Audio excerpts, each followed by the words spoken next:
different things that will make us special, and you're going to hear a little bit about that tonight. So in our Leader in Me vision journey, we came up with our new mission, and so we really wanted to capture back the name of our school and not just be French Elementary, but we are Candace A. French Elementary, and we're a Leader in Me school. And with that, we're a community of leaders. As we learn and grow, we lead with power, which is positivity, organization, wise choices, excellence, and respect. And power comes from our PBIS systems. And at this time, I will turn it over to our first student. Part of Leader in Me is sharing your genius, and these students have an aptitude for public speaking and for writing. Okay. So I asked the students what makes French a special place to learn, and we came up with first in Leader in Me, we all have genius, and so it's just finding what each student's genius is and how they can contribute. And then they came up with a few other things. They really wanted to take you on a building tour today, but that wasn't going to be possible with our time limit. So we have a couple pictures we'd like to show you. They're really proud of our school environment. On the back table, we have some classroom mission statement examples. And then if you want to sneak around after, we have a mission hallway that you can check out all the class missions. Every classroom has a leadership roles that they do. Every kid has a role in their classroom, and some have a role in the building. We all do Leader in Me morning meeting lessons, and those books are over there that they work in. They all have wildly important goals, which we call WIGs, and those are showcased in their leadership portfolios that are over there, if you'd like to see that. And then there's just lots of leadership opportunities throughout the building. Even down with our littles, they help us out in the cafeteria, and we're working on some more opportunities for them too. So here's our virtual tour. The Rockway was a project we did 2 years ago, and if you notice on the way in, we're in the process of redoing that. And then we have some beautiful murals, one on either side of the library, and then walking down the hallway, we're working on going there. So if you head that way, there's a nice big sketch in the hallway. These are two kindergartners, when we had to wear masks, working in their Leader in Me workbook together. And then we just all our hallway displays are all leadership focused. So this was a project that our older students did with all of the younger students, and it was deciding what leadership in PE is, and that's down the hallway next to us as well. We have our 4DX mountain, which I'm not going to get into, that's a little detailed. And then there's examples of what big rocks are for some of our students. And then we have students who help us with lots of things around the building like we've talked about, and this is some doing the announcements in the morning. And then this was the fence project they mentioned you might have seen when you drove up. And Pandas Lead with Power, that power is part of our PBIS system. And then this spring, once we're sure it's going to stay warm, we're going to work on the fence project part B, which will be along the baseball field, so that is coming. So that's all we had to share, unless you have questions for our students. Michelle, thank you and your students and your staff for hosting and the wonderful things that are going on, Leader in Me. Of course, I'm prejudiced. I love that program. And Mr. Sateka, thanks for getting us in different locations each month. I think it's just hugely informative for us. As far as the board highlights from the February 17th meeting, the employee input process, EIP meetings are in progress during, I guess, February, March, and April. The annual discussion of various salaries and benefits and the grievance processes, class size, emergency coverage of classes, student discipline discussions. The list goes on and on, I'm sure, but I'm kind of new to that, but at least it's a very good thing to give that feedback from our staff and employees. There has been passed a new course being approved for next year. It's robotics, so that was passed. That's a great thing. We also had a review of the attendance, graduation, and dropout rates. I believe that was for 2021, ending 21 school year. And in comparison, I guess, to all the Colorado schools, I think with everything that's happened the past year and a half or 2 years, I think we're right in line percentage-wise with at least how we compare. We know we got work to do, but things were not bad. I was pleasantly surprised. We did receive proposal for the new elementary school social studies textbook materials. By the way, the text and curriculum may be reviewed at the district admin office. My understanding will be there for 30 days, although I think we're already a week or so into that.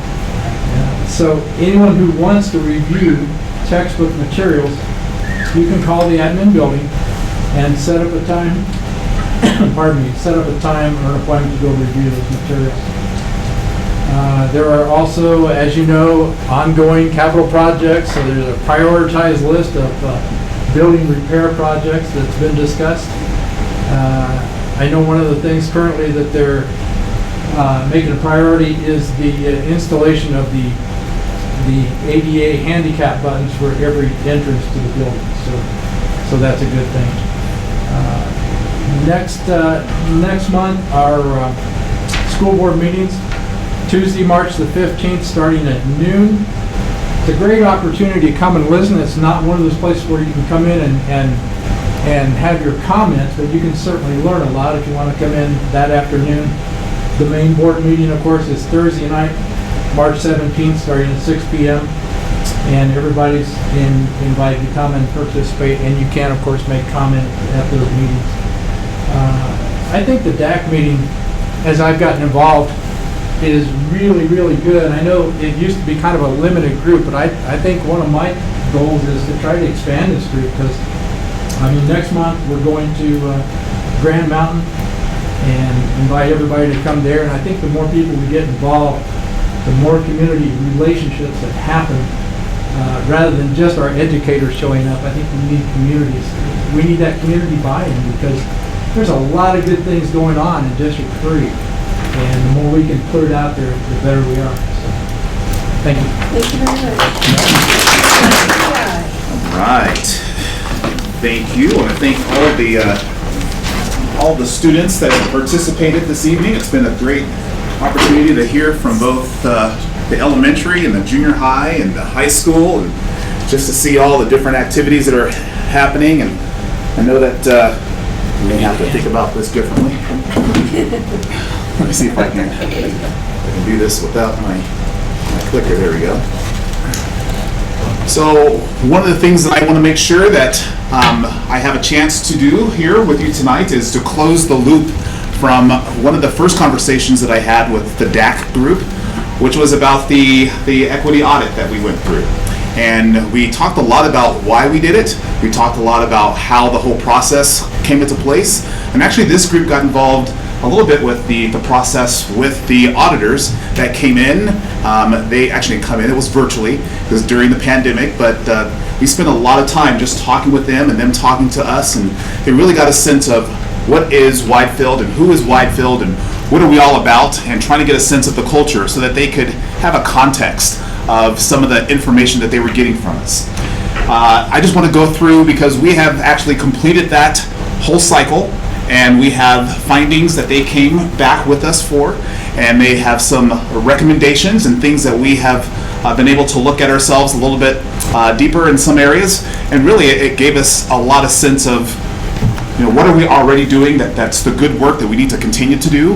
What are some things that kind of got left off the table during the pandemic that we want to make sure that we pick back up? And it really validated who we are as the culture of Widefield and the direction that we need to continue to go.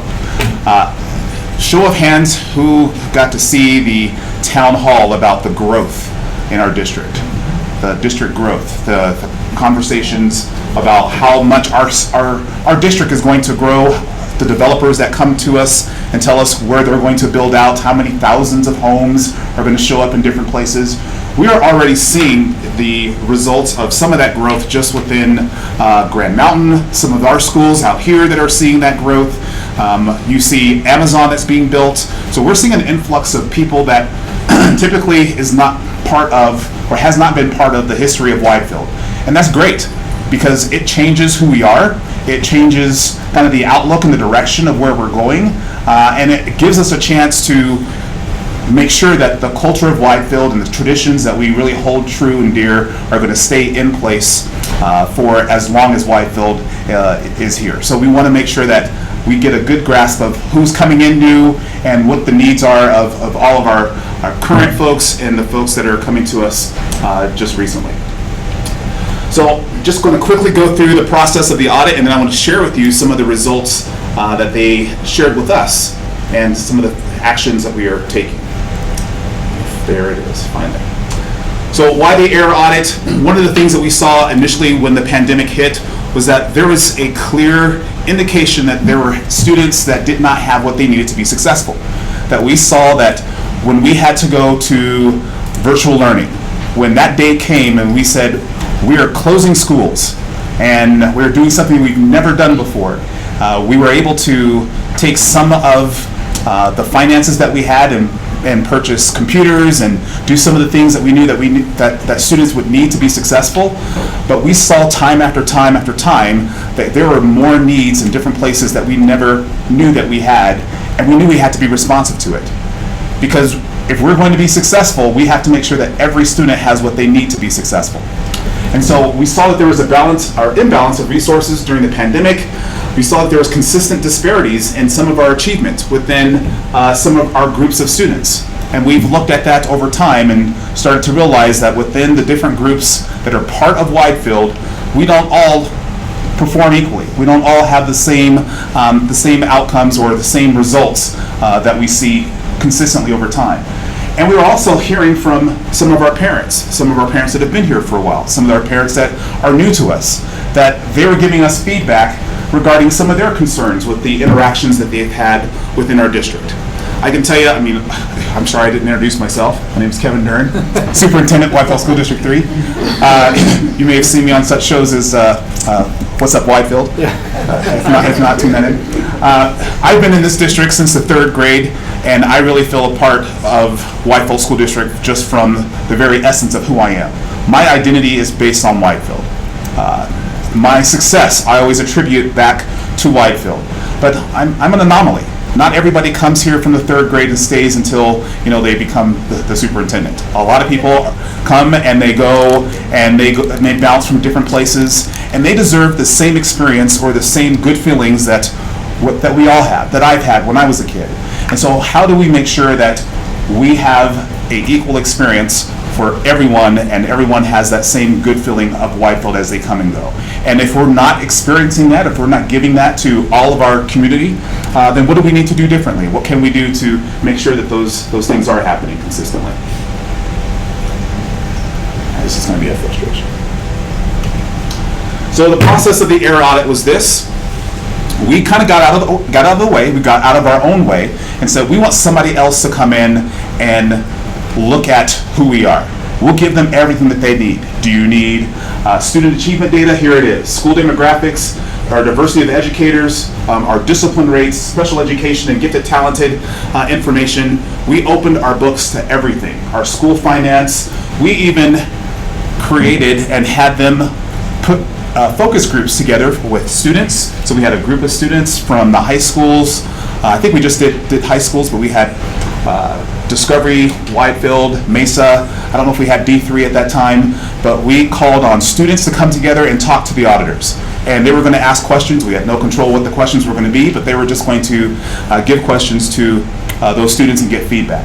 To parents and to our staff members, and to see, does everybody have what they need to be successful? What are some of the disparities that they're feeling that are within our district, and what are things that we can do better? And wanted to be very transparent. And so when they went through that process, they pulled all that information, they collected it from November 2020 to April 2021, and they took all that information and consolidated it into a presentation and into some of their data psychometricians that go through and look at all that data, and then they present it with us some of the research findings for what some of that information could mean for us. So we did a lot of collaboration with them. We collaborated with our community. I think the strongest part of this whole process is that we gave outreach, or we had outreach to a lot of parents that we typically don't see ever. This is a great group. DAAC has always been a great group of interested parents, those who wanted to come out and hear what's going on. But for as many people that are here, there are there's probably 200 people that are not here, that don't know what you guys know, that are not experiencing some of the things that you guys experience. And so our job was, how do we find what their voice is too? It's very easy to hear from all of you because we can always hear from you, but there are folks that we never get a chance to talk to and ask some of those pertinent questions. What are some things that we could do better? What has been your experience? What are some things that we're doing well that we should continue to do? And so all of those things were wrapped up into the AIR audit. So from all of that, kind of fast forwarding to all the data analysis, they came up with 6 findings or 6 takeaways. And this is what they gave us to say, here is what we saw, here is what we found, do with it what you will, but this is the report coming back to you. So I'm going to go over each one right now, but I'm going to focus on this one for a little bit, and then I'll tell you then what we are doing as a result from all of that. So one of the key takeaways, Whiteville School District 3 schools are not separated by the social economic differences, ELL, or race, which means that every one of our schools is a sample size of our whole community. You're not going to find one school that is heavily one area or the other. You're not going to find one school that has more of a diverse population than the other. We are pretty much diverse, spread out throughout the entire spans of Whiteville School District 3. There is a little bit of social economic difference. I mean, obviously, if you look at just Pinello and Grand Mountain, you will see a difference in the social economics around those schools, and that's obvious. But other than that, there's really no difference in the experience that students will get regardless of what school you go to. And that is great news. That's something actually that the auditor said that is very rare of a district our size. And that we should be excited about that and then applaud ourselves for that. And whatever we are doing to continue to make sure that that happens, we should continue to do that. And so that was a celebration point for us. The next one, student outcomes are unequal with gaps between groups within schools. So what that means is when they started to look at some of the data, and we're going to go through some of that data, that they saw that there were some disparities between some of our different groups. Our ELL groups maybe scored a little bit lower, or maybe our Hispanic students scored a little bit lower, and some of our other students a little bit higher, and there's just disparities that they were seeing. It's just the facts of what it is, and they wanted us to look at that and come up with some things that we could do to help mitigate that. When they talked to parents, they said some parents and students reported experiencing racial bias, which gave us some pause and say, okay, that's an experience that some people, when they talk to in their focus groups, made those comments. And so, whether we agree with it or not, we have to wrestle with if that is the experience of some people that are coming through. We need to look to see what are we doing or what could we do better to help bring all of our folks together and make them feel the same way that, the wide-filled way that we would want everyone to feel. They gave us just the report back that we already knew. Our teaching staff in Whiteville School District 3 is not racially diverse. And we could have told them that before they got here. The demographics of our teaching staff does not match the demographics of our students. And that's hard to do. It's hard to find enough staff members that will really proportionally look like the proportion of our students. You don't find that in colleges and teacher programs. You can't find that unless you steal all of the racially diverse teachers out of every other district and bring them to this district. We would never get that. And so we know that, and we know that that is something that we could work towards, but there's really a whole lot of other factors and variables for us to make sure that we would get better in that area. D3 needs more guidance and awareness of culturally inclusive instructional strategies. And so we talked through that a little bit to see what our curriculum looks like and some of the concerns that we have heard from parents and some community members. And then this one came mostly from our special education group and maybe ELL, that there is inequitable access and educational supports. Feeling like they don't have the same quality of resources that some of the other areas do. And so, if that is someone's experience or that's their perception, And that's the reality of their perception. And we're not going to duck it. We're just going to take that as it is and see if there's something that we can do to make that better for all stakeholders. So again, there are 6 takeaways. I'm not going to go through all 6. I'm going to go through 1 and 2. And I talked about this a little bit already, that our schools are not segregated, they're not separated, regardless of where you go within our district. If you are in a Wyfel School District 3 school, you have every opportunity to be in robotics and honors classes and have all of the great experiences that all of our students do. And we make sure of that. Even with our new schools, D3 My Way, we didn't want that to be a school that didn't have all the great opportunities that our brick and mortar schools do. And so we are making sure that we pack in those experiences for all of our students, because we want all of our students to have that equal experience. All right. This is the one that's going to take a little bit of time, and I'm going to try to go through this as succinctly, as quick as possible, if my clicker would work. So we're going to talk about the achievement data and look at it based on some of the things that is reported back to us. Anytime that we take state assessments or any type of assessments that is given to Wyfel School District 3, we are given the data back in the forms of how did your school do, how did your district do, how did each one of your special groups do separately. And in some cases, and you guys work with some of the school reports that you get to be able to go through and look at the UIPs and that type of thing. Those UIPs, sometimes those scores are based on how the school does and how each one of these separate groups are doing within the school. And so we look at that to see what can we do to get better.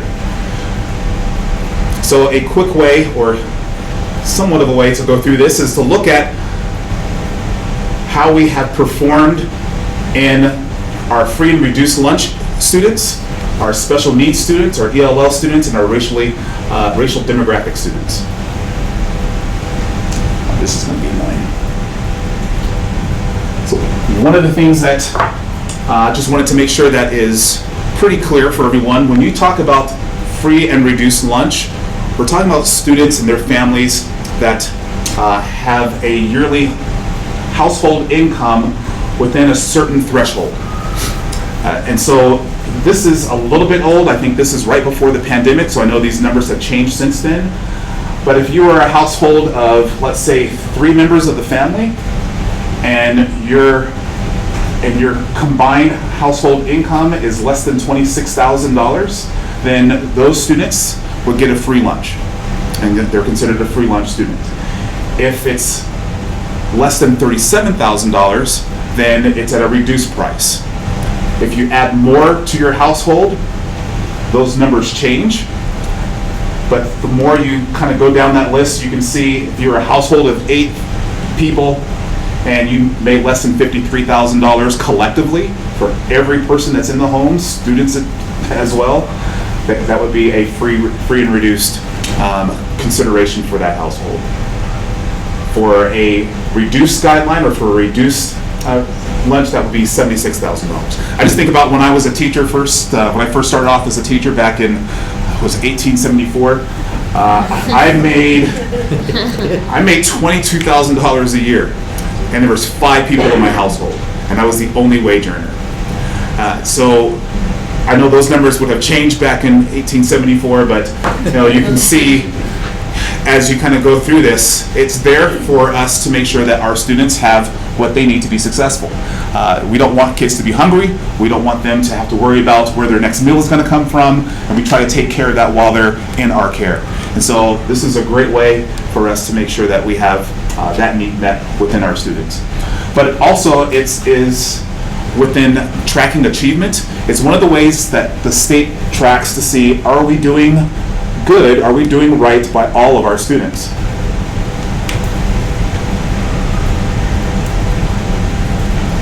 And so they give us information that allows us to track their achievement based on these different categories.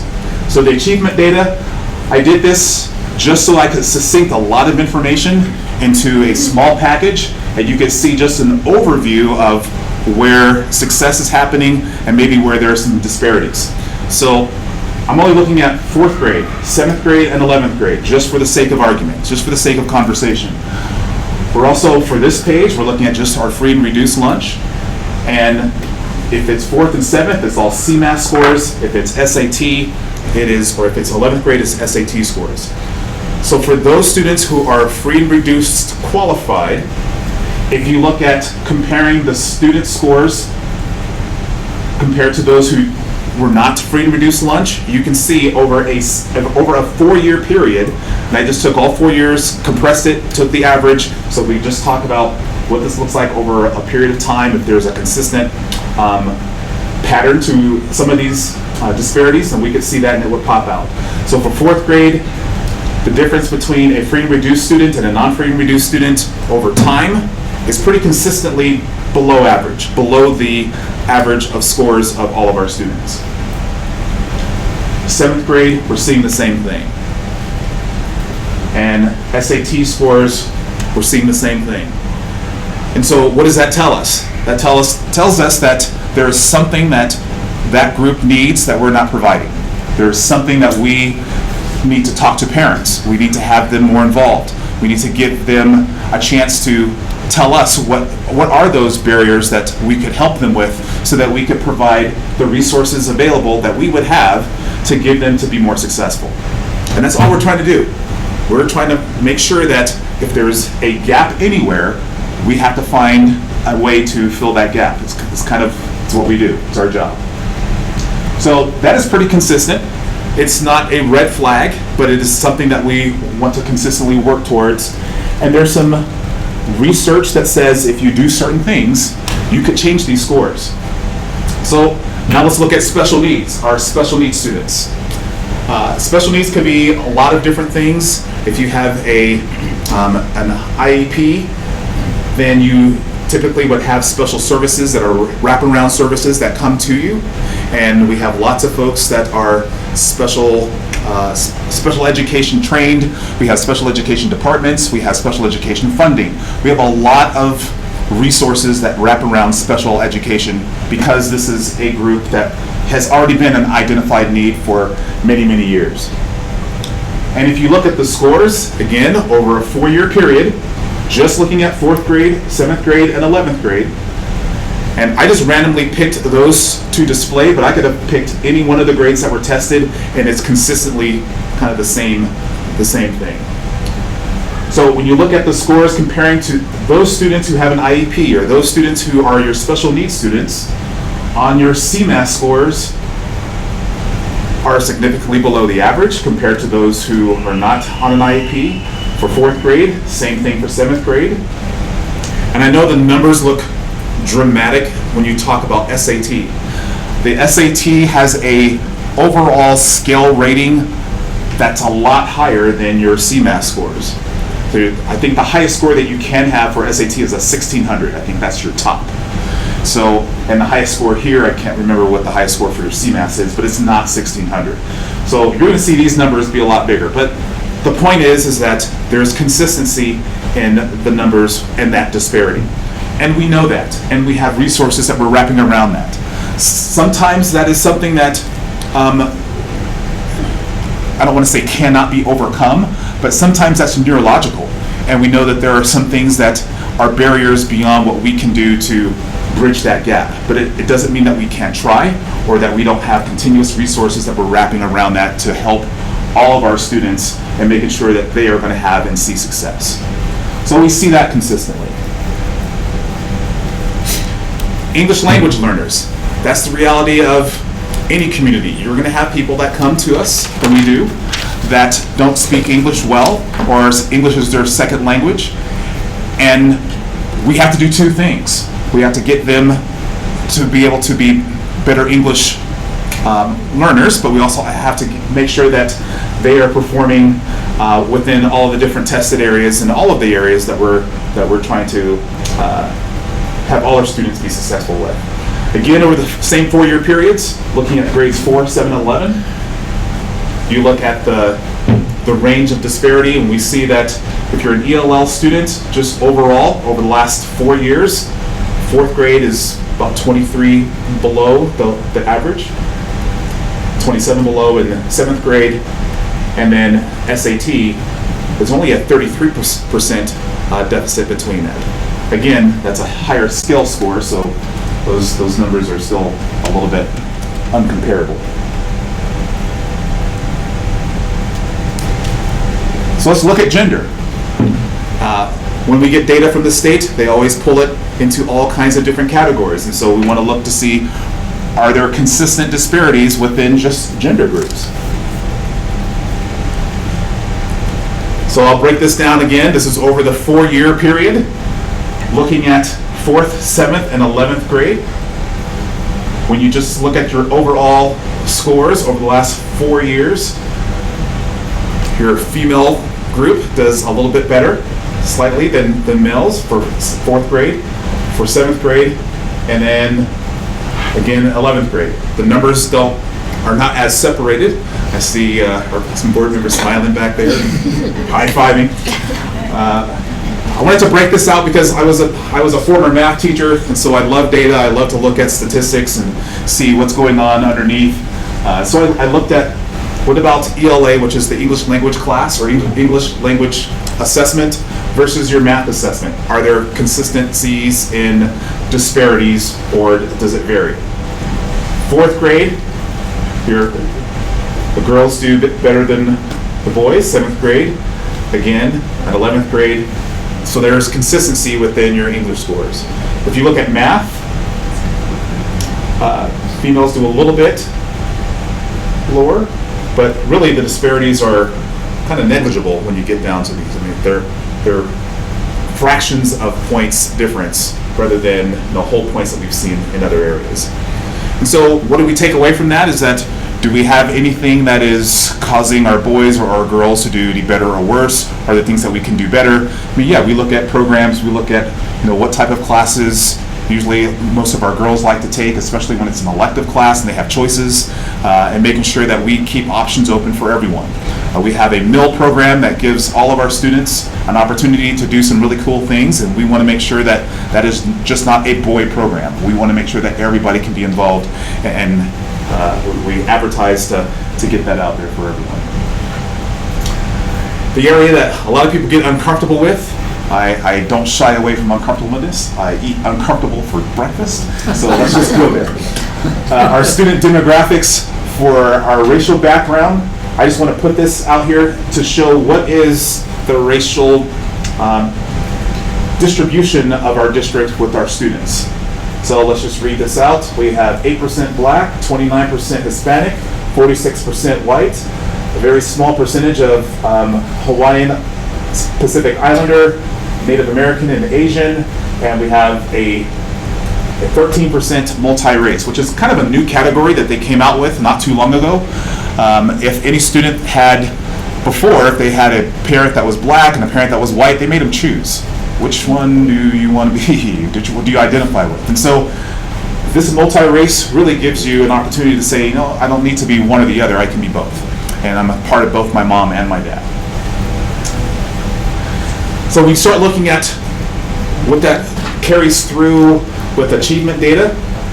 Again, going back to the same 4-year span, looking at 4th, 7th, and 11th grade, and now we're going to break it down through the different ethnic groups over the average of those years, looking at the average of that class. Were they above or below the average? Our Hispanic population, 4th grade was 2.3 below the average, 7th was 2.1, 11th on the SAT, remember that is a higher scale score, so that those numbers are going to be a little bit higher. If there is a disparity, it's 11.5. American Indian, Alaskan Native. Before I go there, just remember that that is a very small percentage of students that we see in that category. And so we're only talking about, for each class, maybe a handful of students. So sometimes when you get small numbers, statistically, those numbers can look and vary greatly, and you just have to understand that that could be 1 or 2 students that makes that difference. But there is a consistent difference when you look across the board. 4th grade, 7th grade, and 11th grade, you see a disparity that is lower achieving than the average. Asian, again, going back to your graph, very small percentage, but you see 4th grade, 7th, and 11th, those are higher than your average. Black or African American, 8%. You're looking across 4th, 7th, and 11th, about 7%, almost 8% below, 7%, and then 15, almost 16% below in your SATs of the average. Native Hawaiian Pacific Islander, again, a very small percentage, and so you see that fluctuate. It's above, a little bit below, and above.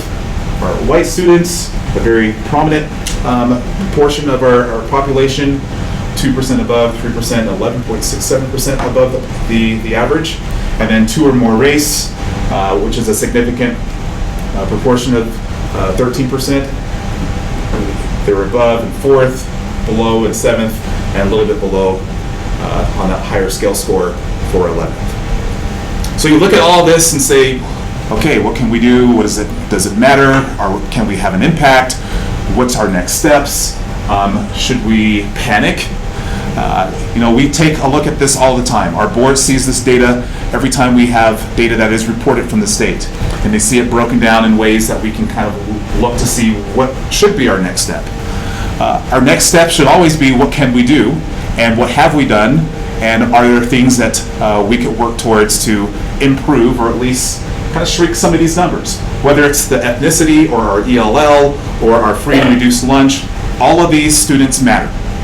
All of these students have a face and a name and a family, and we owe it to them to find the best solution for some of these problems. So that was just the one outcomes. Again, looking at all of these things that we were given as the result or the findings of the audit, just tells us that there are some things that we do really well, and there are some things that we could be doing better. But none of this is anything that we can't have some sort of response with. The cool thing, in my mind, I mean, this is all cool, but the cool thing in my mind is that this gives us a way to start to build goals around. So with all of that information that we got from our focus groups, all of the great conversations that we had with parents and with students and with our teachers, it really gave us a sense of, all right, what is our statement of commitment? And so if you can't see it, I'm going to read this to you. In response to our community's growth and needs, D3 is committed to build upon and refine instructional practices, intentionally build capacity for parent engagement, involvement, and focus on strategies that will support the social emotional needs of our students. And in doing so, we want to incorporate culturally inclusive research instructional practices in the TLC, and that's our teaching and learning cycle, that document that our district leaders and our educators have used for many, many years to determine what are those best practices that should happen in every classroom and every day.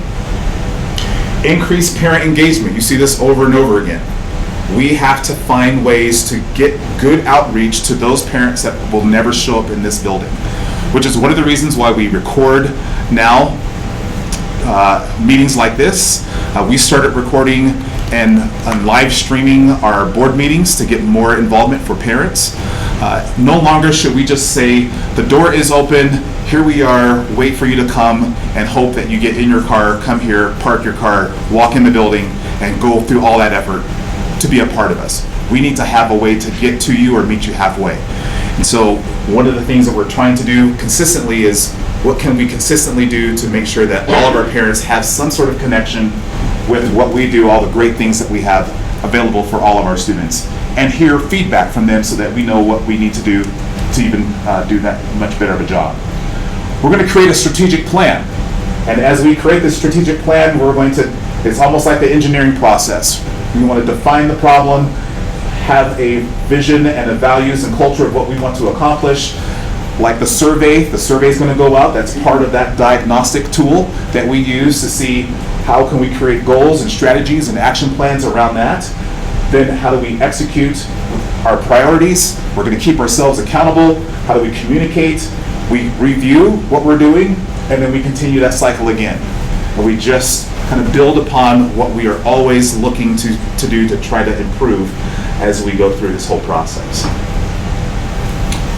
One of the cool things that we have already started is that Jen Sanchez Mason has put together, and she is our Equity, Diversity, and Inclusion Director, who has put together a group of teachers in every building that are coming through and trying to say, what is the culture of Widefield? Who are we? We can't tell people who we are unless we know who we are and how to describe who we are. And so, if you want to describe culture, you have to understand the definition of culture is a group or community which a person shares a common experience that shapes the way they understand and perceive the workings of the world. And there's so much richness to Widefield and the different parts of our culture. We are military. We are a group of people who are deeply religious. We have people who have disabilities. We have lots of different races and social economics and age and gender. There's all kinds of different things that make up Widefield. And if we don't attend to each one of those, we're going to leave somebody out. So how do we take all of that and create something that is going to be ensuring that each one of those students that represents part of that culture has what they need to succeed in achieving their goals? So what we are then continuously working towards is a culture of inclusion. How do we make sure that we are including everyone? I heard lots of students talk about, we want more students involved. We want to get everyone included. We want to make sure that everybody feels like they are a part of something. When I came to Widefield back in 18 whatever, I never felt a day that I was not a part of Widefield. Everybody wrapped around me and made me feel like this was home.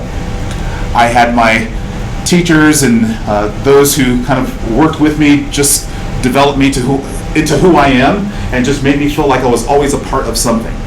So do we have that for everyone? And are we continuously working on that inclusion model for all students who come to us? So some of the things that we have done, we've had trainings with our staff back in fall 2020 and 2021. We developed district representative groups. We call them the Opportunity Access and Inclusion Reps. And they are giving presentations to each one of our schools and staff just to make sure that they have an understanding of where we are and who we are and the direction that we're going. They helped us define the culture of Widefield. We're also working with military advocates. One of the first things that group did said we have a lot of military that we are not necessarily paying attention to. We have people that come in and are here for 3 years and back out again. Have we connected with them? Do they feel like that we care? Or are they just kind of coming in and doing a touch and go and then they're gone and they never necessarily got the connectedness that they needed while they were here? And so we have lots of liaisons and communication and people that we're working with each one of the military branches to make sure that if they are here a day, that we want to connect them into the culture of Widefield. And then we're working on parent groups from each building to serve on a parent group to help guide parent engagement. We can't engage parents without parents engaging parents. And the best people to engage parents are the parents. Those people who talk to each other on their streets probably know how to connect to their community better than we do. And so we're trying to get a group of parents like yourselves who are involved to get more other parents involved and get them into places where we can start to hear more from them and see what their needs and our next focus needs to be. We're doing such things as planning parental English language learning classes for our parents. For those parents who don't speak English well, that is their barrier, that they're not real secure about coming into a setting like this because they don't feel like they can communicate. We're trying to have outreach to them so that we can have those connections with our parents. We're looking at how to find ways of having trainings for all of our employees so that there aren't those insensitive mistakes that sometimes are made in a mixed group of people, that somebody stumbles in and says something or does something that was really maybe insensitive or insulting, and making sure that we have some training to make sure that those folks just don't step on those landmines that they may not even know that are there. Second semester, that group is going to go out and they're creating a video that's going to go onto the website, and that's going to help another round of training or just an idea of what that could look like, and that's that Opportunity Access and Inclusion Rep group. The things that we're working on next, the parent engagement work, and that is a huge one for us. The biggest thing that the equity auditors told us was that a lot of your problems, if you do have problems, which they didn't say that we do, that's just that we have disparities, a lot of your disparities can be mitigated the more that you have connections with more of your parents. If you can get parents involved, you have chopped most of your disparities in half just by doing that one thing. Get parents involved, get parents into the schools, get parents into these type of meetings, or go to outreach. Find ways of communicating with them that's more towards meeting them halfway. The more that you can do that, the better you're going to be. Our teaching and learning process, our teaching and learning cycle, that has been and always will be kind of the guiding document of how we teach, how students learn, and how we are going to focus on what we can do in every classroom every day.